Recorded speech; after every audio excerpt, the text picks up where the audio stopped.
تقویٰ کی اہمیت تزکیہ ہو تربیت بندہ مومن کی ہے پہچان دیتا ہے پیغام یہ رمضان۔ بسم اللہ الرحمن الرحیم۔ ناظرین محترم، السلام علیکم ورحمۃ اللہ وبرکاتہ۔ پیغام ٹی وی کی خصوصی افطار ٹرانسمیشن اور تربیت و تزکیہ نفس ہمارا ہدف، اپنے لیے، دوسروں کے لیے، اجتماعی طور پر، تاکہ کامیابی نصیب ہو جائے یہاں بھی اور وہاں بھی۔ ناظرین، ہم مختلف ہیں ایک دوسرے سے، اتنی ویرائٹی ہے، اتنا تنوع ہے کارخانہ قدرت میں، 7.5 ارب سے زائد انسان، کوئی 2 لوگ ایسے نہیں ہیں جن کا تھم امپریشن ایک جیسا ہو، اور مزاج مختلف، معاملات مختلف، گھر میں رہتے ہوئے لوگ مختلف۔ اب یہ جو ہمارا اختلاف ہے ظاہری ہے، یہ فکر و نظر میں بھی ہے، اور جب فکر و نظر میں ہے تو طبع اپنی اور نقطہ نظر اپنا۔ بعض اوقات لوگ کہہ رہے تھے جی میرا تو یہ اصول ہے۔ جملہ دیکھیے آپ، اصول تو چند وہ سٹینڈرڈ چیزیں ہیں، اپنی اپنی رائے ہوتی ہے۔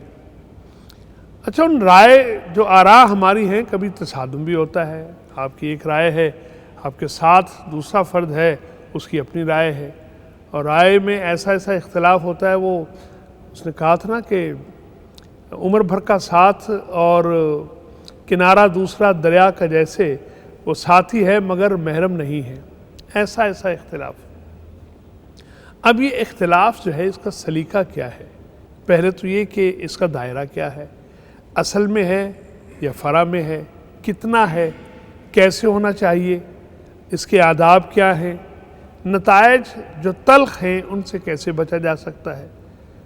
رسول رحمت صلی اللہ علیہ وسلم کا زمانہ ہمارے لیے صدا کی روشنی ہے، ان کے بعد اصحاب رسول صلی اللہ علیہ وسلم، اس وقت صورتحال کیا تھی، اسلاف امت کے ہاں کیا طریقہ تھا، یہ ساری باتیں میرے اور آپ کے لیے جاننا اس لیے ضروری ہیں کہ قدم قدم پر ہمیں اختلاف رائے کا سامنا رہتا ہے، کبھی ہم کبھی دوسرے۔ اس وقت میں کامیابی سے اس کٹھن گھاٹی سے گزرنا کیسے ہے، یہ آج ہم سیکھیں گے، اور یہ نہایت ضروری ہے۔ اور اسی کی تربیت کے لیے ہمارے اسٹوڈیوز میں ایک دفعہ پھر موجود ہیں پروفیسر ڈاکٹر محمد حماد لکھوی صاحب۔ آپ ڈین ہیں faculty of Islamic studies Punjab university کے، ممبر ہیں قرآن بورڈ کے، اور آپ کی جو خدمات ہیں، اللہ رب العزت نے جو آپ کو صلاحیت عطا فرمائی ہے دین اسلام کی ترویج کے لیے، تنفیذ کے لیے، پوری دنیا میں ہمارے لیے مقابل رشک ہے۔ ڈاکٹر صاحب السلام علیکم۔ جی وعلیکم السلام۔ آپ کا شکریہ، آپ تشریف لاتے ہیں۔ جناب تشریف فرمائے ہیں پروفیسر ڈاکٹر سعید احمد سعیدی صاحب، آپ استاذ الاساتذہ ہیں، اور آپ کے جو خاص ایک بات جس سے ہم متاثر ہیں کہ جو آپ کا نقطہ رس ذہن ہے، اور جو نکات آپ گفتگو میں اٹھاتے ہیں، اور جس طرح سے آپ باتوں کا اظہار کرتے ہیں، سمجھاتے ہیں، روب علم طاری نہیں کرتے ہیں۔ ڈاکٹر صاحب السلام علیکم ورحمۃ اللہ۔ آپ کا بھی بہت شکریہ، آپ پیغام اسٹوڈیوز میں تشریف لائے ہیں، اور ہمارے ناظرین نے ایک پروگرام پہلے کیا، بڑا اچھا فیڈ بیک آیا ہمیں، دوستوں نے خواہش کی کہ ڈاکٹر صاحب سے دوبارہ ملاقات کروائی جائے۔ بس یہ دوستوں کی طرح نوازی ہے، میرے لیے بھی، سب کے لیے۔ محترم ڈاکٹر صاحب، اختلاف ہے کیا؟ کہاں ہو سکتا ہے؟ کتنا ہو سکتا ہے؟ ذرا فرمائیے۔ بسم اللہ الرحمن الرحیم۔ دیکھیں، اس کی بنیاد تو آپ نے انٹرو میں بتا دی کہ اللہ تعالیٰ نے طباع مختلف بنائے ہیں، ماحول مختلف ہیں، براٹ اپ مختلف ہے، نشو و نما کے ذرائع مختلف ہیں، تعلیمی نوعیتیں مختلف ہیں، پھر تعلیم کے ادارے مختلف ہیں۔ تو ان ساری چیزوں کے ساتھ ظاہر سی بات ہے لوگوں کے ذہنوں کے اندر اختلاف ہو جاتا ہے، اور اختلاف رائے ہو جانا یہ کوئی بڑی بات نہیں ہے، بلکہ یہ بالکل نیچرل فطری بات ہے، فطری ہے، ٹھیک۔ اصل میں ان آراء کے اختلاف میں بنیادی طور پر اس کو 2 حصوں میں تقسیم کیا جا سکتا ہے۔ جی، ایک اختلاف وہ ہوتا ہے جو ہو جاتا ہے، جی، اور ایک اختلاف وہ ہوتا ہے جو کیا جاتا ہے، ٹھیک۔ ان دونوں میں فرق ہے۔ جب ہم بات کرتے ہیں اس کی اختلاف کی نوعیت کی تو ہم وہ اختلاف زیر بحث لا رہے ہوتے ہیں جو ہو جاتا ہے، جی ٹھیک، اور جب ہم کرنے کی بات پہ آتے ہیں تو ہم دلیل اس کے لیے پکڑ رہے ہوتے ہیں جو ہم کرتے ہیں. ٹھیک، لہذا یہ بڑا بنیادی فرق ہے ان دونوں فرق میں. ہے. جی ٹھیک، اختلاف ہو جانا یہ کبھی بھی مذموم نہیں رہا، جی ٹھیک، نہ نبی اکرم صلی اللہ علیہ وسلم کی حیات طیبہ میں، نہ ہی کبھی کسی. اختلاف ہو جاتا ہے جی ٹھیک، اور وہ سمپلی زاویہ نگاہ سے اختلاف ہو جاتا ہے. آپ وہاں بیٹھے ہیں، میں یہاں بیٹھا ہوں، ایک چیز کو آپ دیکھ رہے ہیں، آپ کا جو سامنے منظر ہے وہ اور ہے، جو میرے سامنے منظر اور ہے. جی ایسے، اگر اسی منظر کو جو آپ دیکھ رہے ہیں آپ اس کو ڈسکرائب کرنا شروع کر دیں، اور میں اسی منظر کو جو میں دیکھ رہا ہوں میں اس کو ڈسکرائب کرنا شروع کر دوں، تو پھر ہم دونوں مناظر ڈسکرائب کرنے کے بعد اس ڈسکرپشن کو لوگوں کے سامنے پیش کریں، اور آپ کہیں کہ میں بھی اسی جگہ بیٹھا ہوں اور میں کہوں کہ میں بھی اسی جگہ بیٹھا ہوں، تو لوگ حیران ہوں گے کہ دونوں میں سے کوئی ایک جھوٹ ضرور بول رہا ہے. ہاں ٹھیک، حالانکہ ہم دونوں ٹھیک کہہ رہے دونوں ہیں، سچ بول رہے ہیں، دونوں ٹھیک کہہ رہے ہیں. ٹھیک کہہ رہے ہیں، ہمارا ایک جگہ پہ بیٹھے ہوئے بھی زاویہ نگاہ مختلف ہو سکتا مختلف ہے. لہٰذا اختلاف ہو جانا بالکل اور بات ہے، وہ ہمارے زیر بحث نہیں ہے. جی وہ ایک بالکل نیچرل پروسیس ہے، اور نیچرل پروسیس کے ساتھ یہ اختلاف ہوتا رہتا ہے. اختلاف رائے اس میں بہت سارے اسباب ہیں نیچرل اختلاف جی کے. ٹھیک، وہ ہو جائے تو نہ وہ معاشرتی اقدار میں کبھی مذموم ٹھہرا ہے اور نہ ہی وہ کبھی شریعت کی نظر میں مذموم ٹھہرا ہے. فطری ہے نا جی. بات اصل میں اس اختلاف کی ہے جو کیا جاتا ہے. جی ٹھیک، اس کے لیے انسان کوئی نہ کوئی مضبوط گراؤنڈ حاصل کرتا ہے جی اور اس کے لیے کوئی دلیل دیتا ہے. جی ٹھیک، مثال کے طور پر میں اس سے استدلال کرنے کی کوشش کروں گا جو قرآن حکیم نے اپنی آیات کے بارے میں ہمیں شعور دیا ہے کہ کچھ تو محکم آیات ہیں، کچھ متشابہ آیات. جی ٹھیک، محکم وہ ہیں جو سامنے سیدھی ہر ایک کی سمجھ میں آ جاتی. جی اس میں جو متشابہ آیات ہیں اب اس میں ظاہر ہے کہ ایک سے زیادہ مفاہیم نکلنے کے امکانات ہوتے ہیں. جی تو اس کے بارے میں قرآن حکیم خود ہی بتاتا ہے کہ دو قسم کے رویے ہوتے ہیں. جی ایک رویہ ان کا ہے جو رسوخ فی العلم رکھتے ہیں، جی ٹھیک، راسخون فی العلم. علم، وہ تو یہ کہتے ہیں آمنا بہی، ہم اس پر ایمان رکھتے ہیں، کل من عند ربنا، ہمارے رب کی طرف، یہ ہمارے رب کی طرف سے ہے. اس کے مفاہیم سارے، کوئی بھی مفہوم درست ہو سکتا ہے. جی ٹھیک، لیکن کچھ لوگ اس کی تعویل کرنے کی کوشش کرتے ہیں. جی ٹھیک، تعویل کا لفظی معنی ہوتا ہے اصل حقیقت یا مراد اصلی، کہ اس کے اصل مراد جی میں بتاتا ہوں آپ کو. جی ٹھیک، شرعی اصطلاح میں اور علمی اصطلاح میں تعویل کہتے ہیں کہ دو جو مفہوم کے امکانات ہوں یا دو سے زیادہ مفاہیم نکلنے کے امکانات ہوں، آپ کسی ایک کو ترجیح کسی دلیل کی بنیاد پر، بے دلیل نہیں ہوتی تعویل، جی جی کسی دلیل کی بنیاد پر آپ ایک کو ترجیح دے دیں، یہ تعویل ہے. جی ٹھیک، کہ جناب ان میں سے یہ مفہوم میرے خیال میں زیادہ درست ہے، جی ٹھیک، اور اس کو آپ دلیل کی بنیاد پر کہتے ہیں تو وہ تعویل ہے. قرآن کہتا ہے کہ جو تعویل کرتے ہیں ان کے دلوں میں ٹیڑھ اور کجی ہے. جی ٹھیک، اس کا مطلب یہ ہوا کہ اگر آپ دو مفاہیم کسی چیز کے موجود ہیں یا دو نقطہ نظر موجود ہیں جی تو آپ کے پاس اختلاف کرنے کی گنجائش نہیں ہے. آپ یہ تو کہہ سکتے ہیں کہ میری رائے یہ ہے، لیکن دوسری رائے کو بھی اتنی ہی اتھینٹسٹی دیں، اس کو اتنی ہی گنجائش دیں، اس کو اتنی ہی گنجائش دیں جتنی آپ کے رائے میں ہے. جی ٹھیک، لہٰذا ایک ہی چیز ہے جس میں اختلاف نہیں کیا جا سکتا، وہ ہے اللہ اس کے رسول صلی اللہ علیہ وسلم کی بات. صلی اللہ، اللہ کی بات اس میں گنجائش نہیں ہے اختلاف کرنے کی، نبی اکرم صلی اللہ علیہ وسلم کی بات میں گنجائش نہیں ہے کوئی اختلاف کرنے کی. باقی ہر رائے سے اختلاف کیا جا سکتا ہے.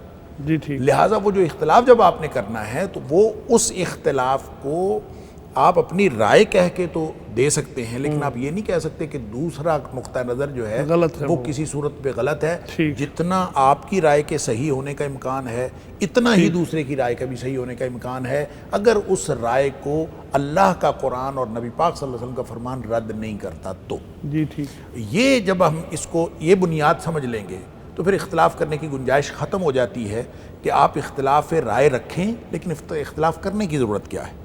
عملی طور پر فکری اختلاف کو عملی اختلاف نہ بننے دیں، اور عملی اختلاف جب بنتا ہے، آپ تاریخ کے اندر دیکھتے ہیں کہ اختلاف پیدا ہوا، لیکن وہ اختلاف جہاں بھی آپ دیکھتے ہیں وہ ان بنیادوں پر نہیں پیدا ہوا. آپ اگر شریعت اسلامیہ کے اختلاف کو دیکھ لیں کہ نبی اکرم صلی اللہ علیہ وسلم کے دور میں صحابہ کرام کے دوران کبھی ایسا اختلاف نہیں ہوا کہ جس سے گروہوں میں لوگ بٹ گئے ہوں۔ جی ٹھیک۔ ہاں کچھ چیزوں میں اختلاف ضرور ہوا ہے، مفہوم کو سمجھنے میں اختلاف ضرور ہوا ہے، رائے کے میں اختلاف ضرور ہوا ہے، لیکن اس اختلاف کو، اس کی چند مثالیں بھی ہم انشاءاللہ یہاں ذکر کریں گے، لیکن اس اختلاف نے کبھی بھی کسی صحابی کی جلالت قدری کے اندر کوئی فرق نہیں ڈالا، کمی نہیں آئی اس اور میں۔ کبھی بھی لوگوں کے آپس کے تعلقات کے اندر بھی کوئی فرق نہیں ڈالا۔ تو بعد میں جو with the passage of time تاریخ میں ہمیں جہاں بھی اختلاف کی حدود ملتی یا اختلاف کے جہاں ہمیں مظاہر ملتے ہیں، ان کی بنیادوں میں کبھی بھی عام طور پر وہ مقاصد سامنے نہیں آئے کہ جن مقاصد کو آپ کوئی فکری مقاصد کہیں، عام طور پہ کوئی اور مقاصد تھے، سیاسی اختلافات تھے، جی جی یا پھر کوئی شخصیت پرستی کا کوئی موقع تھا، یا پھر اس طرح کے جو معاملات تھے، ان معاملات نے ان فکری اختلافات کو عملی اختلافات بنا دیا، اور آہستہ آہستہ امت مختلف ہی ہوتی چلی گئی۔ وگرنہ بنیادی طور پر اگر ہم کتاب و سنت کے ساتھ جڑے رہیں گے تو یہ اختلافات سچ کو ایسے اختلافات نہیں ہیں جن کو اختلافات کہا جائے اور ان کی بنیاد پر لوگ جو ہے وہ الگ الگ ہو جائیں۔ جی، چیزیں آتی رہتی ہیں، گزر جاتی ہیں۔ ڈاکٹر صاحب، علمی اختلاف ہوا، اسے ذاتی بنا لیا گیا، ذات پر طعن و تشنیع شروع ہو گیا، اور پھر جو ہے وہ بگاڑ، اور پھر لڑائیاں، اور پھر جھگڑے۔ تو یہ جو اختلافات ہیں جن کی سطح علم پر ہے، ان کو ذاتیات پر اترانا اور ایک دوسرے کو مطعون کرنا، اس پر ذرا رہنمائی فرمائیے، کیا ہونا چاہیے؟ بسم اللہ الرحمن الرحیم۔ بہت روح پرور موضوع ہے اور اس کے اندر بڑی وسعت ہے، اور میں تو کہتا ہوں اختلاف حسن ہے، جی، اور جو حسن کا انکار کرتا ہے وہ بڑا بدذوق انسان ہے۔ ٹھیک۔ اور اس اختلاف کی دلیل کے طور پر اللہ تعالیٰ نے قرآن کریم کی ایک سورت کا نام سورہ شورا رکھا ہے۔ جی ٹھیک۔ تو شورا تو تب ہوگا نا جب آراء میں اختلاف آئے گا، مشاورت ہوگی، مختلف آراء آئیں گی، تو یہ تو حسن ہے۔ اور حسن جو ہے، اچھا پھر اس کے ساتھ ایک اور پہلو دیکھیں، ایک ہوتا ہے اختلاف۔ جی اختلاف ہوتا ہے دلیل پر مبنی، جی ٹھیک۔ خلاف اور مخالفت میں انا ہوتی ہے۔ جی ٹھیک۔ تو جہاں انا آ جائے، یا تو وہ جہالت کی وجہ سے ہوتی ہے، یا وہ تعصب اور عصبیت کی وجہ سے ہوتی ہے۔ ورنہ دلیل کی بنا پر اگر اختلاف ہو تو وہ حسن ہے، پسندیدہ ہے، اور جب بھی قومیں ترقی کرتی ہیں وہ اختلاف رائے سے ہی آگے بڑھتی ہیں۔ ایک رائے آئی، دوسری آئی، جو اچھی آئی اس کو ایکسیپٹ کر لیا گیا، جس طرح نبی کریم صلی اللہ علیہ وسلم نے غزوہ خندق میں حضرت سلمان فارسی کی رائے کو قبول فرمایا۔ جی ٹھیک۔ اچھا، اب اختلاف کو جب آپ تنقید بناتے ہیں، پھر تنقید سے طعن و تشنیع کے نشتر چلاتے ہیں، تو اس سے مسائل پیدا ہوتے ہیں۔ جی ٹھیک۔ اس کا کیا دائرہ کار ہے؟ اس میں اللہ تعالیٰ نے ہمیں حدود دی قرآن کریم کی روشنی میں، جو باہمی احترام کے رویے ہیں ان کو برقرار رکھا جائے گا۔ یعنی آپ نے اگر ڈیبیٹ بھی کرنا ہے، وَجَادِلْهُمْ بِالَّتِي هِيَ أَحْسَنُ، یعنی اس سے زیادہ سپرلیٹو ڈگری ہے ہی نہیں، افعال و تفضیل ہے۔ جی ٹھیک۔ تو اس کا مطلب ہے حسن کا جو اعلیٰ معیار ہو سکتا ہے ڈیبیٹ میں، اختلاف رائے کرنے میں، اسے آپ نے پیش نظر رکھنا ہے۔ جی ٹھیک۔ اور اگر آپ اس کو پیش نظر نہیں رکھتے تو اس کا مطلب ہے آپ اللہ کے حکم کی تعمیل نہیں کر رہے ہیں۔ جی ٹھیک۔ اچھا، پھر اس کو دیکھیں کہ جب آپ اختلاف کر رہے ہیں کسی کے ساتھ، جی جی، اس میں کیا چیزیں پیش نظر رکھی جائیں، جس طرف آپ نے اشارہ کیا۔ ایک تو یہ ہے کہ حدیث پاک ہے، نبی کریم صلی اللہ علیہ وسلم نے حکم دیا، من لم یوقر کبیرنا ولم یرحم صغیرنا فلیس منا، جی ٹھیک۔ جو ہمارے بڑوں کا احترام نہیں کرتا اور ہمارے چھوٹوں پر رحم نہیں کرتا، وہ ہم میں سے نہیں ہے۔ جی ٹھیک۔ ایک اصول دے دیا گیا، اگر چھوٹا اختلاف کرتا ہے اور اس کی رائے وزنی ہے تو اس کو دباؤ نہیں، بلکہ اس کی رائے کو سنو۔ حتیٰ کہ اکرموا اولادکم کے الفاظ ہیں، اپنی اولاد کا اکرام کرو۔ وہ کیا ہے؟ وہ کوئی رائے دے، ان کی عزت نفس ہے، اس کا خیال رکھا جائے۔ جی ٹھیک۔ ٹھیک ہے، ایک تو یہ اسلوب دے دیا گیا۔ دوسرا اختلاف کرنے کا اسلوب یہ ہے کہ اگر آپ سابقہ اپنے اسلاف سے اختلاف کرتے ہیں، جی ٹھیک ہے، یا زندہ سے کریں گے یا فوت شدہ سے کریں گے، تو وہ بھی نبی کریم صلی اللہ علیہ وسلم نے اسلوب دے دیا کہ آپ جب بھی دعا مانگیں تو دعا اس طرح مانگیں، ربنا اغفر لنا ولاخواننا الذین سبقونا بالایمان۔ بے شک۔ ان کے ایمان کی گواہی دیں گے، ان کو مومن سمجھیں گے، ان کی رائے سے اختلاف کریں گے، ان کی ذات کو طعن و تشنیع کا نشانہ نہیں بنائیں گے۔ ٹھیک. اور یہ قیامت کی نشانیوں میں سے ایک نشانی بھی ہے کہ بعد میں آنے والے اپنے اسلاف پر سب و شتم کریں گے. اگر کوئی اس رویے کا شکار ہوتا ہے تو اسے اپنے انجام کی فکر کرنی چاہیے. جی ٹھیک. 2 چیزیں ہو گئیں. تیسری چیز یہ ہے کہ جب آپ اختلاف کر رہے ہیں تو جو الفاظ کا آپ استعمال کر رہے ہیں وہ کیسے ہونے چاہیے. جی ٹھیک. دیکھیں نا، ایک آدمی ہے وہ آپ عربی کا ایک شعر ہے کسی خاتون کی مذمت میں کہا تھا کسی شاعر نے کہ جب وہ زبان منہ کھولتی ہے تو ایسے لگتا ہے جیسے جہنم کا دروازہ کھل گیا ہے. تو کچھ لوگوں کے مزاج ایسے ہوتے ہیں جب وہ بولتے ہیں تو فساد ہی اٹھتا ہے. حالانکہ یہ جو الفاظ ہوتے ہیں، آپ الفاظ سے مرہم کا کام بھی لے سکتے ہیں اور تیر و تفنگ اور نشتر کا کام بھی لے سکتے ہیں. ہمارے اسلاف ہمیں یہ سکھاتے ہیں کہ اگر کسی نے اختلاف کیا ہے تو اس اختلاف کو ریزالو کیسے کرنا ہے. مثلا اس کی میں مثال دوں، حضرت عمر رضی اللہ عنہ کے زمانے میں کچھ چادریں آئیں تو حضرت سعد بن ابی وقاص کو انہوں نے دی تو انہوں نے کسی کو آگے دے دی. دوسری مرتبہ آئیں تو آپ نے عام سی چادر دی کہ انہوں نے آگے دے دینی ہے تو وہ غصے میں آ گئے. حضرت معاذ ابن جبل کے بارے میں میرے خیال میں تو وہ آئے اور انہوں نے حضرت عمر سے بحث کی، جلال میں آگے چادر پھینک دی. حضرت عمر ابن خطاب نے سر نیچے کر لیا اور کہا کہ میرا سر حاضر ہے معاذ، لیکن بوڑھا آدمی بوڑھے آدمی پر جو ہے وہ شفقت سے پیش آتا ہے. یعنی یہ اسلوب ہوتا ہے. ایک آدمی اگر مزاج میں گرم ہے تو دوسرے آدمی کو چاہیے کہ وہ نرم ہو جائے تاکہ معاملات انا کی طرف نہ بڑھیں. اصل میں ہوتا کیا ہے کہ جب اختلاف انا کی بھیٹ چڑھ جاتا ہے نا تو پھر رشتے ہار جاتے ہیں اور انا جیت جاتی ہے، سب کچھ ہار جاتا ہے پھر تو. اچھا، اگر یہی اختلاف جو ہے مذہبی طبقے کی، ہم جس طبقے سے تعلق رکھتے ہیں ان کی نظر، ان کی انا کی نظر ہو جائے تو اسلام ہار جائے گا، مولوی جیت جائے گا. تو یہ وہ المیے ہیں، یہ وہ چند آداب ہیں. ایک تو یہ ہے کہ حفظ مراتب کا خیال رکھا جائے، دوسرا یہ ہے کہ اپنے اسلاف کے اوپر جو ہے ان کی ادب احترام کا خیال رکھ کے اختلاف کیا جائے. تیسرا یہ ہے کہ الفاظ کے چناؤ میں کوشش کی جائے کہ میرا لفظ کسی کے دل کو زخمی کرے گا یا کسی کے دل پر مرہم کا ذریعہ بنے گا. ہمارا تو بلکہ میں اکثر یہ شعر پڑھا کرتا ہوں کہ جو شخص بھی افراد میں نفرت کرے تقسیم، اس شخص کو اخلاص و محبت کی سزا دو. تو وہ اختلاف جو ہے وہ رحمت بن جائے. جی ٹھیک. اس شخص کو اخلاص و محبت کی سزا دو. محبت کی سزا جسے دی جائے گی یقیناً اس کے رویے درست ہو جائیں گے. بڑا اہم موضوع ہے ناظرین، اور آپ دیکھیے کہ کیسی بنیاد ہمیں ایک اچھی اس میں مل گئی ہے. اختلاف کہاں کرنا ہے. ڈاکٹر صاحب نے ماشاءاللہ بہت وضاحت کے ساتھ اختلاف کا ہو جانا اور اختلاف کا کیا جانا، اس کو جو تقسیم کیا ہے، ایک علمی نقطہ ہمارے سامنے آیا ہے. ابھی بہت سارے قیمتی سوالات، اس کے آداب، ان پر ہم بات کریں گے اور دیکھیں گے کہ ہمارے لیے تربیت کا سامان کیا ہے. ملتے ایک چھوٹے سے بریک کے بعد انشاءاللہ العزیز. تقویٰ کی اہمیت، تزکیہ و تربیت، بندہ مومن کی ہے پہچان. دیتا ہے پیغام یہ رمضان. تقویٰ کی اہمیت، تزکیہ و تربیت، بندہ مومن کی ہے پہچان. دیتا ہے پیغام یہ رمضان.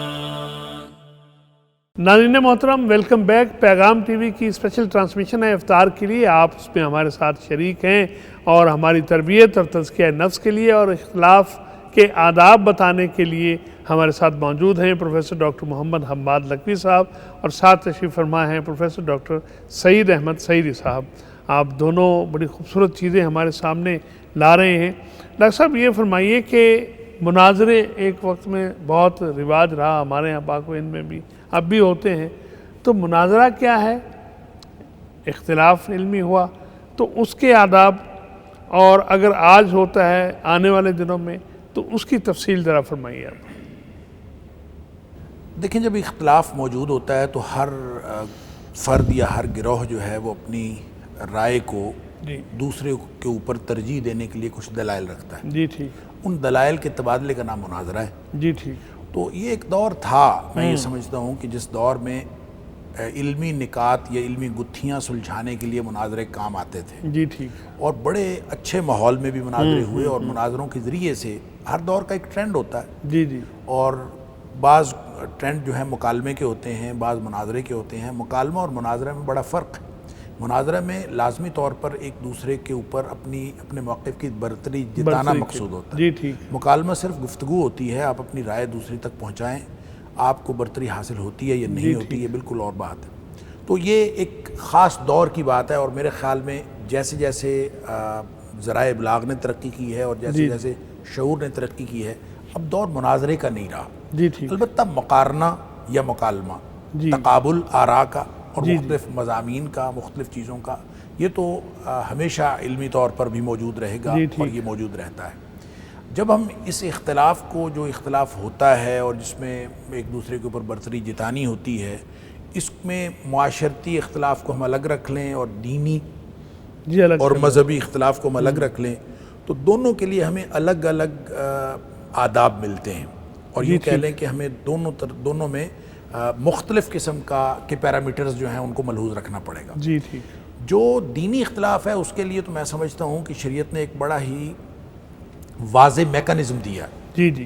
میکانزم اس اعتبار سے میں کہتا ہوں جی کہ وہ ابہام اور وہ اختلاف جو پیدا ہونے کے امکانات ہمیشہ رہتے ہیں، جی، تو شریعت کامل نہ ہوتی اگر شریعت اس کے بارے میں کوئی مستقل اور ہمیشہ پرپیچول قسم کا کوئی میکانزم نہ دیتی۔ جی ٹھیک۔ تو شریعت نے ایک میکانزم دے دیا جی ٹھیک کہ فَإِن تَنَازَعْتُمْ فِي شَيْءٍ، اگر تمہارا اختلاف جھگڑا بن جائے، جی جی، تنازع بن گیا۔ تنازع بن گیا، جی ٹھیک۔ اختلاف تھا، اب تنازع بن گیا، وہ اپنے دلائل دیتا ہے، آپ اپنے دلائل دیتے ہیں، تو کوئی بھی ماننے کے لیے تیار نہیں ہے، جی تو ٹھیک۔ پھر اس صورت میں موقف کو کوئی چھوڑنے کے لیے تیار نہیں ہے، تو آپ نے کیا کرنا ہے؟ ہاں، تو فرمایا فَرُدُّوهُ إِلَى اللَّهِ وَالرَّسُولِ، بلائنڈ ایلے نہیں ہے، راستہ موجود تو ہے۔ پھر وہ جس کی بات میں اختلاف نہیں ہو سکتا وہ اللہ اور اس کے رسول صلی اللہ علیہ وسلم کی بات، لہٰذا اپنی بات کو وہاں چھوڑ دیجیے۔ جی ٹھیک۔ لہٰذا سب سے پہلا اختلاف، اور اختلاف کی یعنی دینی اعتبار سے اختلاف ختم کرنے کے میکانزم کا سب سے پہلا سٹیپ یہ ہے کہ لوگ اپنی اپنی آراء چھوڑ کر اللہ اور اس کے رسول صلی اللہ علیہ وسلم کی آراء پر آ جائیں۔ جی ٹھیک۔ تو یہ اختلاف ختم کرنے کا اس میکانزم کا پہلا سٹیپ۔ جی ٹھیک۔ اب اگلے سٹیپ پہ ایک یہ ممکن ہے کہ جب آپ اللہ کے قرآن سے بات لے رہے ہوں، نبی پاک صلی اللہ علیہ وسلم کے فرمان سے ہی بات لے رہے ہوں، تو اس میں اس بات کا احتمال رہتا ہے کہ اس کے بھی دو مفاہیم یا دو سے زیادہ مفاہیم نکل رہے ہیں۔ بالکل بالکل۔ اس میں پھر جو بھی رائے ایک شخص رکھے، جی، وہ جو میں بریک سے پہلے عرض کر رہا تھا کہ جو ایک شخص رائے رکھے گا، جتنی وہ قابل قدر ہے اتنی ہی دوسرے کی رائے قابل قدر ہے، وہ سمجھے، مارجن دے، اس کو مارجن دیا جانا چاہیے، اور اس کی اللہ کی نگاہ میں بھی ایسے ہی ہے، اس لیے کہ ہمیں نبی پاک صلی اللہ علیہ وسلم کے دور میں یہ ایسی مثالیں ملتی ہیں۔ مثال کے طور پر دو مثالیں میں یہاں عرض کرتا ہوں۔ ایک تو حضرت عمار بن یاسر رضی اللہ تعالیٰ عنہ تھے، اور ساتھ حضرت عمر فاروق رضی اللہ تعالیٰ، جی، یہ دونوں کسی جنگل میں تھے کہیں اکیلے، اور ان کو پانی نہیں ملا، نماز پڑھنی تھی، جی جی، اور اس وقت تک قرآن حکیم کے یہ الفاظ نازل ہو چکے تھے کہ فَتَيَمَّمُوا صَعِيدًا طَيِّبًا، طیبہ، اور پاکیزہ مٹی کا قصد کر لو۔ جی ٹھیک۔ فَإِن لَمْ تَجِدُوا مَاءً، جب تمہیں پانی نہ ملے تو پاکیزہ مٹی کا ارادہ کر لو، قصد کر لو، لیکن اس کی طریقہ نہیں تھا۔ فَامْسَحُوا بِوُجُوهِكُمْ وَأَيْدِيكُمْ یہ بعد میں نازل ہوئی، جی ٹھیک، لہٰذا یہ معلوم نہیں تھا کہ اس پاک مٹی کا قصد کر کے کرنا کیا ہے، ٹھیک۔ لہٰذا وہ اگر تنازع ہو اور وہاں پہنچ جائیں اللہ اور اس کے رسول صلی اللہ علیہ وسلم کی بات پر، تو بات موجود تھی، آگے اس کے مفہوم کے اختلاف ہو گئے۔ ٹھیک۔ اب عمار بن یاسر رضی اللہ تعالیٰ نے کہا کہ میرے خیال میں اس کا مطلب یہ ہے کہ ہم اعضائے وضو جو ہیں سارے ان پر مٹی مل لیں، تو یہ فَتَيَمَّمُوا صَعِيدًا طَيِّبًا ہو جائے۔ ریپلیسمنٹ جو ہے، ٹھیک۔ حضرت عمر فاروق رضی اللہ تعالیٰ کا خیال یہ تھا کہ سارے جسم پر مٹی ملی جائے گی، پورے جسم کو مٹی سے لتھیڑا جائے گا، پھر یہ فَتَيَمَّمُوا صَعِيدًا طَيِّبًا ہوگا۔ اب حضرت عمار بن یاسر رضی اللہ تعالیٰ عنہ جو ہیں وہ غالباً کچھ 17 سال ان کی عمر تھی، نوجوان تھے، جی ٹھیک، اور اس کے مقابلے میں عمر فاروق رضی اللہ تعالیٰ کیا رائے تھی، اور وہ صاحب الرائے جن کی رائے کو اللہ قرآن بنا کے نازل کر دیتا۔ جی بے شک، جی بے شک۔ اب وہاں پہ دونوں کا اختلاف ہوا، تو حضرت عمر فاروق رضی اللہ تعالیٰ نے وہ کیا جو انہوں نے سمجھا، صحیح سمجھا، حضرت عمار نے وہ کیا جو انہوں نے صحیح سمجھا۔ ٹھیک۔ بعد میں دونوں نبی پاک صلی اللہ علیہ وسلم کے پاس آ گئے جی ٹھیک، کہ اللہ کے رسول صلی اللہ علیہ وسلم یہ تھا معاملہ، انہوں نے یہ کیا، میں نے ہم نے یہ کیا ہے۔ اب نبی پاک صلی اللہ علیہ وسلم نے نہ عمر فاروق رضی اللہ تعالیٰ عنہ کو کہا کہ تم نے غلط کیا ہے، جی، نہ آپ نے حضرت عمار رضی اللہ تعالیٰ عنہ کو غلط کیا، اور نہ ہی یہ کہا عمار سے کہ تو چھوٹا تھا بڑے کی بات مان لیتا.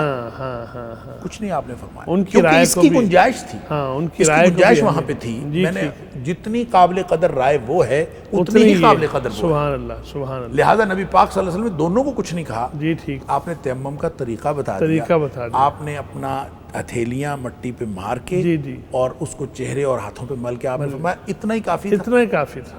یعنی یہ کافی تھا, یہ طریقہ بتا دیا, اتنا ہی کافی تھا, اور ان دونوں میں سے کسی کی رائے کو غلط نہیں کہا. جی ٹھیک. اور اسی طرح دوسری مثال ہمیں ملتی ہے قریظہ والی, کہ کہا گیا کہ اثر جو ہے قریظہ جا کے پڑھنی, تو اب اثر کا وقت درمیان میں ہو گیا. جی ہاں. اب آدھے لوگوں نے یہ سمجھا کہ اس کا مقصد جلدی جانا تھا, اس کا مقصد یہ نہیں تھا کہ وہیں جا کے پڑھنی ہے, ہم راستے میں پڑھ لیتے ہیں, وقت ہو گیا ہے.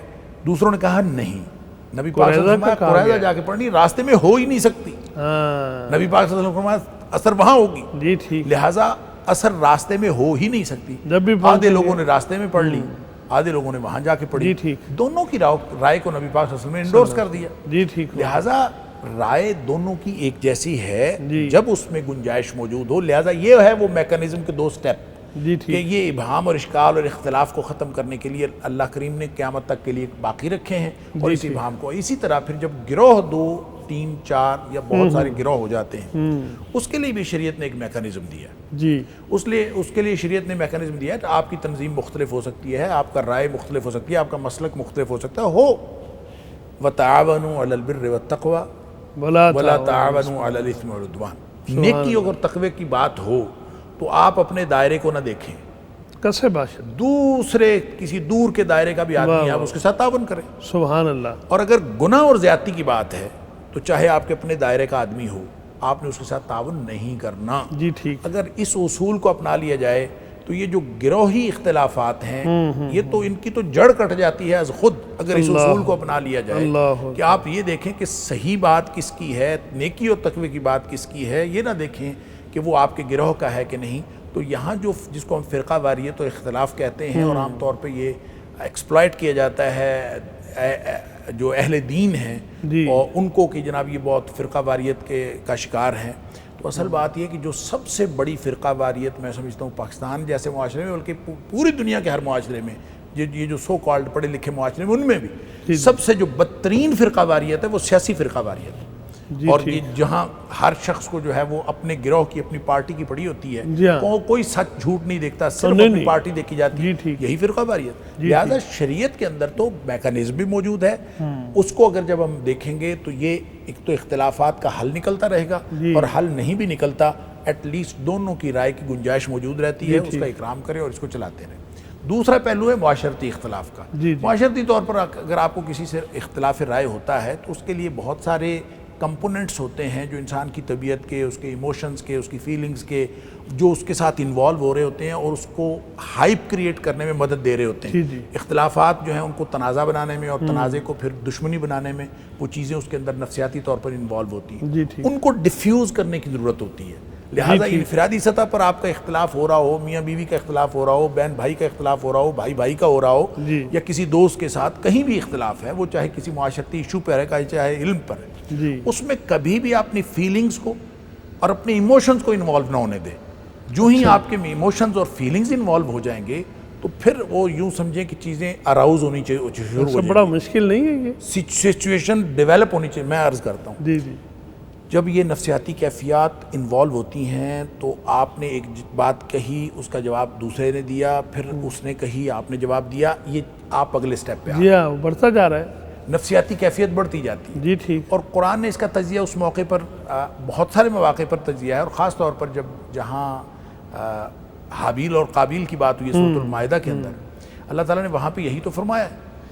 دیکھیں ایک دم کوئی آدمی کسی کو قتل کر دے یہ ممکن نہیں ہے. اچھا وہاں پہ ان کی گفتگو ہوئی ہے, مکالمہ ہوا ہے, اس نے کہا میں تجھے قتل کر دوں گا, اس نے کہا تو قتل کر دے گا, میں نے تیری طرف ہاتھ ہی نہیں بڑھانا. بالکل ٹھیک, اس لیے کہ سارا گناہ تیرے اوپر ہو, میرا بھی تیرا بھی سارا تیرا. اچھا آہستہ آہستہ. اچھا اللہ تعالیٰ فرماتے ہیں فَطَوَّعَتْ لَهُ نَفْسُهُ قَتْلَ أَخِيهِ. ایک وقت جا کے آتا ہے کہ بھائی کے قتل پر آمادہ کر لیا اس کے نفس نے. اس لیے میں عرض کر رہا ہوں کہ معاشرتی معاملات میں اس کو ڈیفیوز کرنا ضروری ہے، اور اس کو ڈیفیوز کرنے کے لیے مثلا غصے کو ختم کرنے کے لیے نبی پاک صلی اللہ علیہ وسلم نے جتنی چیزیں کہی ہیں وہ ساری اصل میں کسی بھی سچویشن کو، اختلاف کو تنازع بننے اور تنازع کو دشمنی بننے اور دشمنی کو کسی انتہائی اقدام تک پہنچنے سے بچانے کے لیے نبی پاک صلی اللہ علیہ وسلم فرمایا جو بیٹھا ہے وہ کھڑا ہو جائے، جو کھڑا ہے جو بیٹھا ہو جائے، اپنی حالت بیٹھ جائے، اپنی حالت تبدیل کر لے، پانی پی لے، اعوذ پڑھے. یہ جتنے اقدامات ہیں اصل میں سچویشن ڈیفیوز کرنے کے لیے. اور جو ڈاکٹر صاحب بتا رہے تھے کہ اگر کوئی اختلاف ہو جائے تو دوسرا خاموش ہو جائے، اس کی رائے کا احترام کرے، تو یہ تو بڑی شاندار بات ہے کہ اگر آپ رک جائیں گے، آپ بولنا چھوڑ دیں گے تو سچویشن اراؤز ہونا بند ہو جائے گی، اسی وقت وہ اس کی ڈیفیوژن شروع ہو جائے گی. سچویشن ڈیفیوز کرنی، آپ کسی اور وقت میں وہی بات کسی سے کریں گے، ہو سکتا ہے وہ تسلیم کر لیں. جی، نفی ذات جو ہے کسی کے سامنے بات کے حوالے سے غصہ تو بہت آیا ہے لیکن اسے ضبط کر لیا اور رسول اکرم صلی اللہ علیہ وسلم کے اس فرمان کے مصداق ٹھہرا آدمی کہ وہ پہلوان بن گیا جس نے اپنے اوپر قابو پا لیا. ایک تو ڈاکٹر صاحب ہمارے ہاں جو جیسے احمد دیدات تھے، مرحوم مغفور، ڈاکٹر ذاکر نائک ہیں، بین الاقوامی سطح پر مناظرے بھی ہیں اور معاملات ہیں، لیکن ہمارا جو ذاتی اور ہمارا جو یہاں پر معاملہ ہے کہ یہ بات میرے استاذ نے کی ہے، یہ بات میرے قائد نے کر دی ہے.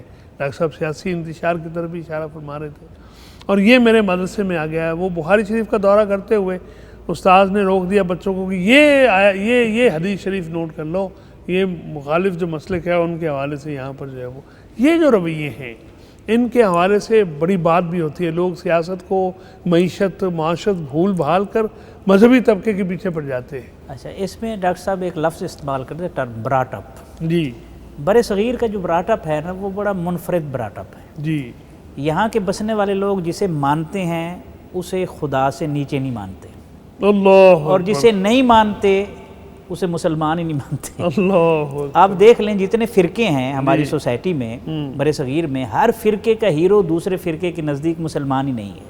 انا للہ و انا، یہ وہ انتہا پسندی ہے جس کا ہم اس وقت شکار ہیں. جی ٹھیک. اس سچویشن کو ڈیفیوز کرنے کے لیے یہ پروگرام جو ہے وہ بہترین رائے عمل جو ہے وہ دے گا جی جی ناظرین کو. انشاءاللہ. دیکھیں، ایک بات طے ہے، جی مشترکات دیکھے جاتے ہیں، جی ٹھیک، پھر مختلفات دیکھے جاتے ہیں. اور مشترکات ہمیشہ زیادہ رہے ہیں. مشترکات اتنے زیادہ ہیں. علامہ نے کہا تھا منفعت ایک ہے اس قوم کی، نقصان بھی ایک. ایک ہی سب کا نبی، دین بھی، ایمان بھی ایک، حرم پاک بھی، اللہ بھی، قرآن بھی ایک. کچھ بڑی بات تھی ہوتے جو مسلمان بھی ایک. فرقہ بندی ہے کہیں اور کہیں ذاتیں ہیں، کیا زمانے میں پنپنے کی یہی باتیں ہیں. تو ایک تو یہ پہلو ہے. اب جب بھی کبھی ایسا مسئلہ آئے گا ہمیں دیکھنا ہوگا قرآن و سنت کی طرف اور اپنے اسلاف کی طرف. کچھ اشارے ڈاکٹر صاحب نے کیے. یہ جو انتہا پسندی کو کیسے منیمائز کیا جا سکتا ہے، چونکہ جو لائیو مثالیں ہوتی ہیں وہ بھی اثر انداز ہوتی ہیں اور جو ہماری ہسٹری کی مثالیں ہوتی ہیں وہ بھی اثر انداز ہوتی ہیں. مثلا حضرت عثمان غنی ذو النورین رضی اللہ عنہ اور حضرت عبداللہ ابن مسعود رضی اللہ عنہ دونوں جلیل القدر صحابہ ہیں. اختلاف ہوا حج کے موقع پر، وہ فرماتے تھے میں پوری نماز پڑھوں گا، وہ فرماتے تھے آپ قصر پڑھیں گے. شدید اختلاف ہوا اور بحث ہوئی، تو تکار ہوئی. لیکن جب اقامت کہی گئی تو سب سے پہلے غالباً نیت کر کے ان کے پیچھے نماز میں شامل ہونے والے حضرت عبداللہ ابن مسعود. جی ٹھیک. تو کسی نے کہا آپ تو اتنا ڈیبیٹ کر رہے تھے، بحث کر رہے تھے اور پھر یہ کیا. آپ نے فرمایا میں جنتی کے پیچھے کیوں نہ نماز پڑھوں. سبحان اللہ، سبحان اللہ. یہ وہ باہمی احترام کا رویہ ہے. جی ٹھیک. جب آپ باہمی احترام کو، حفظ مراتب کو پیش نظر رکھیں گے تو میکسیمم اختلاف ختم ہو جاتا ہے. جی ٹھیک. اچھا، پھر اسی وجہ سے ایک اور پہلو ہمارے حضرت سفیان ثوری رحمۃ اللہ علیہ فرماتے تھے وَلَا تَقُولُوا اخْتَلَفَ الْعُلَمَاءُ وَلَٰكِنْ قُولُوا قَدْ وَسَّعَ الْعُلَمَاءُ. یہ نہ کہو کہ علماء نے اختلاف کیا ہے، یہ کہو کہ علماء نے لوگوں کے لیے وسعت پیدا کی ہے. جی ٹھیک. اور یہی بات حضرت عمر بن عبدالعزیز فرماتے تھے رضی اللہ عنہ کہ ما یسرنی ان اصحاب محمد صلی اللہ علیہ وسلم لم یختلفوا. مجھے یہ بات پسند نہیں ہے کہ اللہ کے محبوب کے غلام کسی پوائنٹ پر جو ہے ان میں اختلاف رائے نہ ہوتا. لِأَنَّهُمْ لَوْ لَمْ يَخْتَلِفُوا، اگر وہ اختلاف نہ کرتے تو ہمارے لیے رخصت کے پہلو نہ نکلتے. ٹھیک. اب یہ فہم کا اختلاف ہے. ایک آدمی نے ایک منظر کو دیکھا, اس کو اپنے طریقے سے اس نے محفوظ کیا, دوسرے نے اپنے طریقے سے محفوظ کیا. ایک وقت میں ایک چیز ہوئی وہ بھی محفوظ ہو گئی, ایک چیز تھوڑے وقت بعد ہوئی وہ بھی محفوظ ہو گئی. اخلاص نیت بھی موجود ہے, اخلاص نیت تھا. تو اس لیے ہمیں چاہیے کہ اگر ہم چاہتے ہیں کہ ہماری سوسائٹی میں اختلاف کو جو انا کی بھینٹ چڑھ جاتا ہے اور پھر تنقید تک جا پہنچتا ہے, ہم اس کو ڈیفیوز کرنے کے لیے باہمی احترام کے رویے ڈیولپ کریں. اور اس کے لیے دو رویے تو ہیں نا, ایک تو بحیثیت انسان احترام انسانیت ہے نا, اور دوسرا بحیثیت مومن اور مسلم. یہ دو اتنے بڑے رشتے ہیں, اگر ان کو پیش نظر رکھا جائے گا, اور رسول اللہ صلی اللہ علیہ وسلم کی وہ حدیث بھی پیش نظر رہے کہ آپ کعبۃ اللہ کو فرمائیں کہ تو بڑا حرمت والا ہے, تو بڑی عظمت والا ہے, تیری خوشبو بڑی پاکیزہ ہے, لیکن بندہ مومن کی جان اور مال کا احترام تجھ سے بھی بڑھ کر ہے. اگر یہ رویہ ہم سامنے لائیں گے تو میرے خیال میں کافی سارے معاملات بہتر ہو سکتے ہیں. یہ ہاتھ ہے اور یہ دوسرا ہاتھ ہے, اور مومن جو ہے وہ سارے جسد واحد کی مانند ہیں, تو پھر اختلاف کتنا ہو سکتا ہے ایک دوسرے کے ساتھ. بہت قیمتی گفتگو ہمارے تمام ناظرین کے لیے. خواتین و حضرات, ایک چھوٹا سا وقفہ کرتے ہیں, پھر ملتے ہیں انشاءاللہ العزیز. تقویٰ کی اہمیت, تزکیہ و تربیت, بندہ مومن کی ہے پہچان, دیتا ہے پیغام یہ رمضان. تقویٰ کی اہمیت, تزکیہ و تربیت, بندہ مومن کی ہے پہچان, دیتا ہے پیغام یہ رمضان. ناظرین ویلکم بیک. رمضان ٹرانسمیشن افطار پیغام ٹی وی کی, اور آپ ہمارے ساتھ موجود ہیں. آج ہم اختلاف کیا ہے اور اس کے آداب کیا ہیں, کہاں کرنا ہے کہاں نہیں کرنا, ہو جائے تو کیا کرنا ہے, اس میں تربیت حاصل کر رہے ہیں اپنے مہمانوں سے. پروفیسر ڈاکٹر محمد حماد لکھوی صاحب اور پروفیسر ڈاکٹر سعید احمد سعیدی صاحب ہمارے ساتھ تشریف فرمائیں. ڈاکٹر صاحب, نتائج کیا نکلتے ہیں اگر نہیں لوٹتے اللہ اور اس کے رسول کی طرف, اور ان نتائج کا جو ہمارے ہاں کوئی سلسلہ ہوا ہے, ہم نے کچھ بھگتا ہے, اور اگر ہو گیا ہے تو اب ہم کیسے محفوظ رہ سکتے ہیں؟ لیکن نبی پاک صلی اللہ علیہ وسلم نے جو دین ہمیں دیا ہے نا, وہ اصل میں اتفاق کا دین ہے, اختلاف کا دین نہیں ہے. جی, نبی کریم صلی اللہ علیہ وسلم کی تشریف آوری سے قبل لوگوں میں اختلاف تھا. جی ٹھیک. اور اللہ کا قرآن کہتا ہے کہ کنتم اعداء فالف بین قلوبکم, بے شک جوڑ دیا دلوں کو. تم دشمن تھے, جی ہاں, اور تمہارے دلوں میں اللہ تعالیٰ نے محبت پیدا کی. سبحان اللہ. اسی کو اسی آیت میں دوسرے انداز میں فرمایا کنتم علی شفا حفرۃ من, ہاں بے شک. تو گویا جب یعنی تم آگ کے گڑھے کے کنارے پہنچ چکے تھے, فانقذکم منہا, تمہیں اس سے بچا لیا. گویا اختلاف ہوتا ہے تو وہ جہنم کے گڑھے کے کنارے لے جاتا ہے, دشمنی بنتا ہے, اور جہنم کے گڑھے کے کنارے لے جاتا ہے. اور پھر اگر نبی پاک صلی اللہ علیہ وسلم تشریف لائے اور انہوں نے آ کے ان کو جوڑا, تو پھر محبت پیدا ہوتی ہے, اور جو آپس کی محبتیں ہیں وہ انسان کو اس آگ کے گڑھے کے کنارے سے بچا لیتی. لہٰذا یہ تو پورے دین کا اصل مقصد ہے, لوگوں کو جوڑنا. جی ٹھیک. تو جہاں توڑنے کی بات ہو رہی ہو وہ نبی کریم صلی اللہ علیہ وسلم والا دین نہیں ہو سکتا. سبحان اللہ. جہاں توڑنے کی بات ہو رہی ہو وہ نبی پاک صلی اللہ علیہ وسلم کا دین نہیں ہو سکتا. اور جہاں جوڑنے کی بات ہو رہی ہے وہ دین ہے. اور جوڑنا بھی کس بات پہ ہے؟ اللہ اور اس کے رسول صلی اللہ علیہ وسلم کی بات پر. اس کے علاوہ ہمارے پاس کوئی اور ذریعہ نہیں, کوئی اور راستہ نہیں. جو نبی کریم صلی اللہ علیہ وسلم فرما گئے کہ الا ترکت فیکم امرین, میں تمہیں دو چیزیں چھوڑ کر جا رہا ہوں, اور ان دونوں چیزوں کے ساتھ تم چمٹے رہو گے, کبھی گمراہ. لن تضلوا ما تمسکتم بہما, تم کبھی گمراہ نہیں ہوگے جب تک ان دونوں چیزوں چمٹے رہو گے. اس کا صاف مطلب ہے اور مفہوم مخالف یہ ہے کہ لازماً گمراہ ہو جاؤ گے جب تم ان دو چیزوں کو چھوڑ دو گے, اور وہ ہے کتاب اللہ و سنتی. لہٰذا بنیادی کرائٹیریا, بنیادی جوڑنے کا جو ہمارا مرکز اور محور ہے وہ تو اللہ اور اس کے رسول صلی اللہ علیہ وسلم کی بات. جی ٹھیک. البتہ اس کو سمجھنے میں اختلاف ہو جائے تو وہ الگ بات ہے. آپ پہلے یہ تو طے کریں بات ماننی کس کی ہے, آپ پہلے یہ تو طے کریں. البتہ پھر جب ہم اختلاف کرتے ہیں اس کا نتیجہ کیا نکلتا ہے اور نتائج کس طرح سے مرتب ہوتے ہیں. نبی پاک صلی اللہ علیہ وسلم کی حیات طیبہ سے لے کر آج تک جی آپ اس آیت کو دیکھ لیجئے کہ قرآن کہتا ہے وَلَا تَنَازَعُوا، اپنے اختلاف کو تنازع نہ بنانا. جی ٹھیک. کیا ہوگا؟ فَتَفْشَلُوا، ہاں سب سے پہلا اس کا نتیجہ یہ ہوگا کہ تم کمزور ہو جاؤ گے. جی ٹھیک. اور کمزور ہو کے وَتَذْهَبَ رِيحُكُمْ، ہاں تمہاری ہوا اکھڑ جائے گی. جی ٹھیک. تو اتحاد اور اتفاق میں برکت ہے، بچپن میں مضمون پڑھتے تھے اور آج بھی پڑھایا جاتا ہے کہ اتحاد اور اتفاق میں برکت ہے. اور جب اتحاد اور اتفاق میں برکت ہے تو اختلاف جب تنازع بن جائے بے برکتی تو وہ بے برکتی بھی ہوگی اور کمزوری بھی اس میں آئے گی. جب ادھر طاقت ہے تو ادھر کمزوری ہے، جب ادھر برکت ہے تو ادھر زحمت ہی زحمت ہے اور ادھر مصیبتیں ہی مصیبتیں ہیں. اس لیے جو نتائج ہیں آپ پوری تاریخ کو دیکھ لیجئے، جہاں بھی کہیں اختلاف ہوا ہے اور چھوٹی موٹی بات میں بھی اختلاف ہو تو اس کے نتائج اسی وقت بڑے بھیانک نکلے ہیں فوراً. مثال کے طور پر غزوہ احد کو اگر دیکھ لیجئے تو وہ اگرچہ اختلاف نہیں تھا کوئی فکری، لیکن عملی طور پر نبی پاک صلی اللہ علیہ وسلم کی بات سے ذرا سی نادانستہ طور پر نبی پاک صلی اللہ علیہ وسلم کی بات سے ذرا سا انحراف تھا. جی ایسے ہی. اور وہ نبی کریم صلی اللہ علیہ وسلم کی اطاعت میں ذرا سی کمی ہوئی کہ آپ نے فرمایا تھا جبل رمات پہ بیٹھے رہنا اور اس کو نہیں چھوڑنا.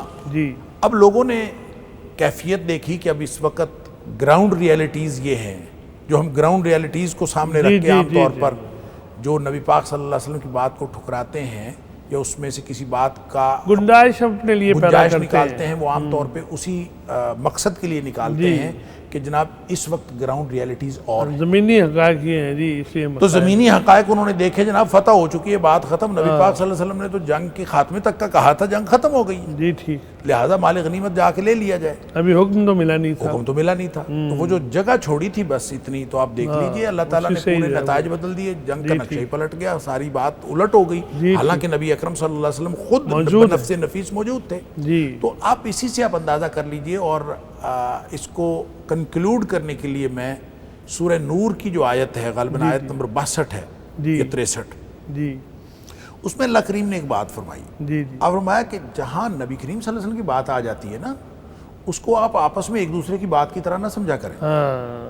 لا تجعلوا دعاء الرسول بینکم کدعاء بعضکم بعضا. آپس میں جو تمہاری آپس کی گفتگویں ہیں، آپس کے بلاوے ہیں، آپس کا پکارنا ہے، وہ نبی پاک صلی اللہ علیہ وسلم کے پکارنے کو اس طرح نہ سمجھو. بے شک بے شک. اور ساتھ فرمایا قد یعلم اللہ الذین یتسللون منکم لواذا، جو تم میں سے آنکھ بچا کے کھسکتے ہیں نا، اللہ خوب جانتا ہے. پھر فرمایا فلیحذر الذین یخالفون عن امرہ، جو اللہ کے رسول صلی اللہ علیہ وسلم کی کسی بات کی مخالفت کرتے ہیں وہ ڈر جائیں اور بچ جائیں اس بات سے ان تصیبہم فتنہ، یا تو یہ کہ ان کو کوئی فتنہ پہنچے، او یصیبہم عذاب علیم، یا پھر ان کو دردناک عذاب پہنچے. اور اس پہ مفسرین نے لکھا ہے کہ جو عذاب علیم ہے اس کا تو تعلق آخرت کے ساتھ ہے، جو فتنہ ہے اس کا تعلق دنیا کے ساتھ ہے. انفرادی سطح پر اللہ کے رسول صلی اللہ علیہ وسلم کی باتوں کی مخالفت ہوگی، چاہے وہ کسی بھی بنیاد پر ہو. جب انفرادی سطح پر ہوگی تو انفرادی طور پر فتنے میں مبتلا ہوگا، اور اجتماعی طور پر اگر پوری ریاست یا پورا معاشرہ اللہ اور اس کے رسول صلی اللہ علیہ وسلم کی باتوں کی مخالفت کرتا ہے تو وہ اجتماعی طور پر کسی نہ کسی فتنے اور مصیبت میں پھنستا ہے. جی ٹھیک. ڈاکٹر صاحب اختلاف پر بات ہو رہی ہے اتفاق رائے کے ساتھ، تو اب اس میں جو ہم نے زیادہ تر توجہ رہی پورے پروگرام میں، جو ہمارا فوکس ہے وہ دینی معاملات.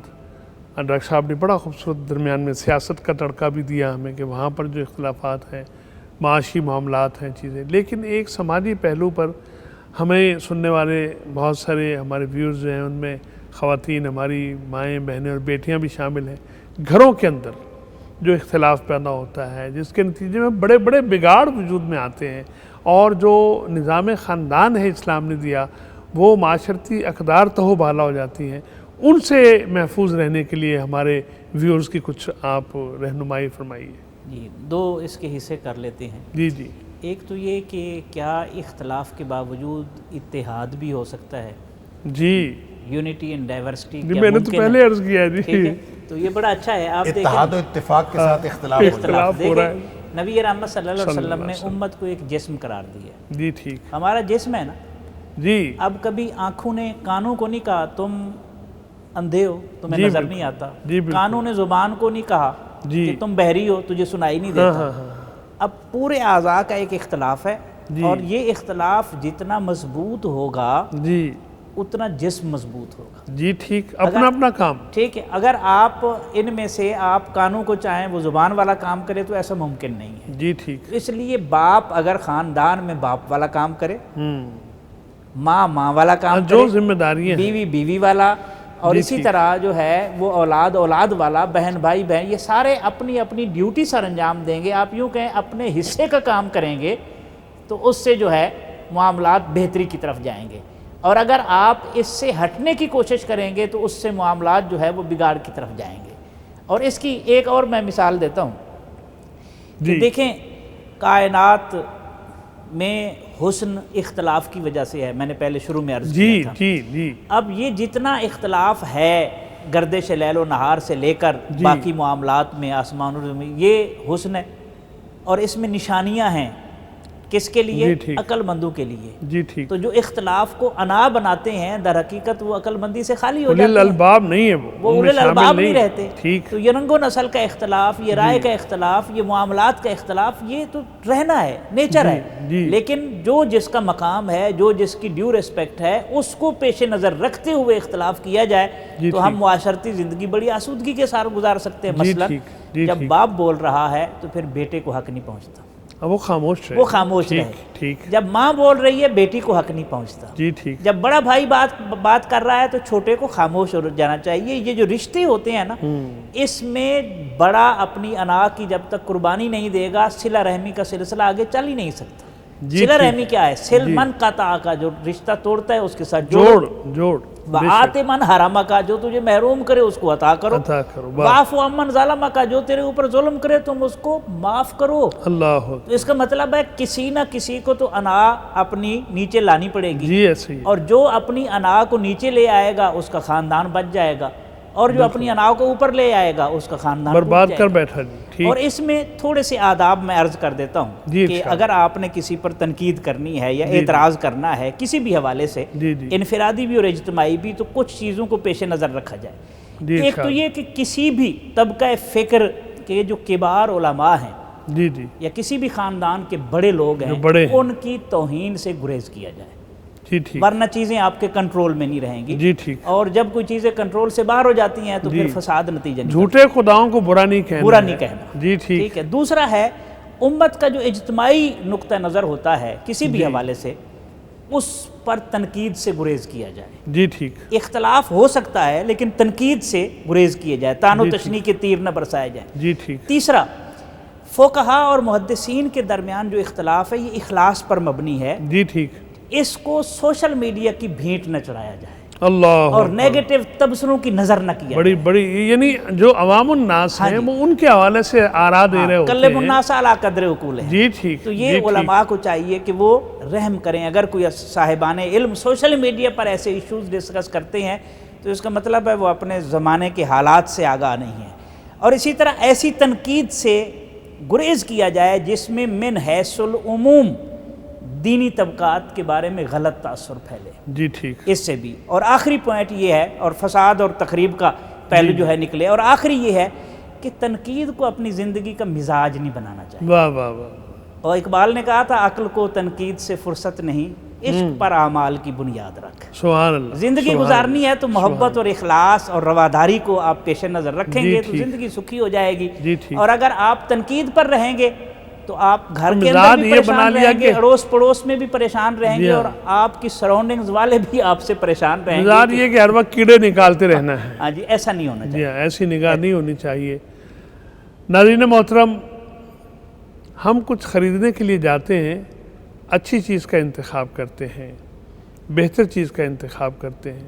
جب ہم دوسروں کو دیکھتے ہیں ان کی بری باتوں کا انتخاب کرتے ہیں، ان کی برائیوں کو تلاش کرتے ہیں، جس کے نتیجے میں پھر دوسرے کو بھی غصہ آتا ہے. بہت ساری چیزیں ہمارے گھروں میں، اور اوورآل جو قرآن مجید نے ہمیں ہدایت دی ہے وَاعْتَصِمُوا بِحَبْلِ اللَّهِ جَمِيعًا وَلَا تَفَرَّقُوا، منع کیا گیا ہے اس تفرقے سے جو توڑ ڈالتا ہے. ڈاکٹر صاحب فرما رہے تھے دین جوڑنے کے لیے آیا ہے، توڑنے کے لیے نہیں آیا.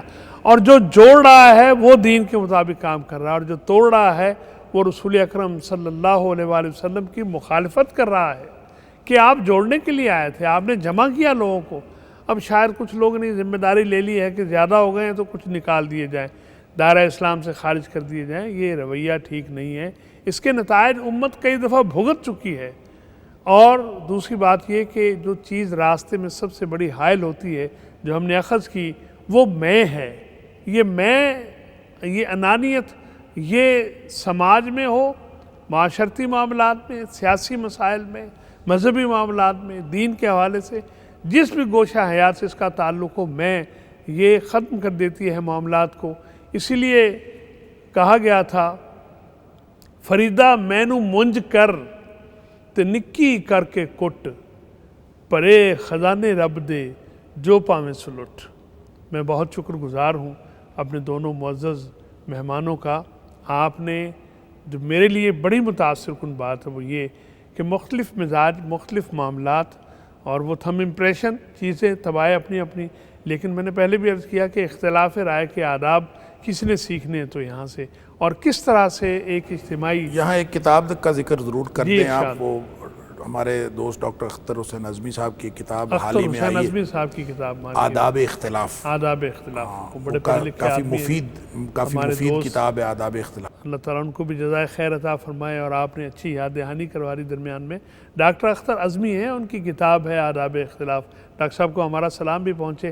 میں آپ دونوں احباب کا بہت شکر گزار ہوں. آپ تشریف لائے، آپ نے وقت عطا فرمایا، اور وقت زندگی ہے تو زندگی کا ایک حصہ ہمارے ناظرین کے لیے آپ نے دیا ہے. پروفیسر ڈاکٹر محمد حماد لکھوی صاحب اور ساتھ پروفیسر ڈاکٹر سعید احمد سعیدی صاحب، اللہ تعالیٰ آپ کے علم، عمل اور معاملات حیات اور آخرت میں سب میں برکت عطا فرمائے. ناظرین، اس دعا کے ساتھ اپنے میزبان اعجاز احمد کو اجازت محمد فرمائیے. اللہ رب العزت ہم سب کو جنت میں رسول اکرم صلی اللہ علیہ وآلہ وسلم کی ہمسائیگی عطا فرمائے اور اپنے دیدار سے بہرمند فرمائے. السلام علیکم ورحمۃ اللہ وبرکاتہ. ایمان کی شبنم، رحمت کی چھم چھم، آیا نیکیوں کا ایسا موسم، برکت کے لمحے، تسبیح کے نغمے، نیکیوں کی بوندیں ٹپ کے ٹم ٹم. تقویٰ کی اہمیت، تزکیہ و تربیت، بندہ مومن کی ہے پہچان. دیتا ہے پیغام یہ رمضان، دیتا ہے پیغام یہ رمضان.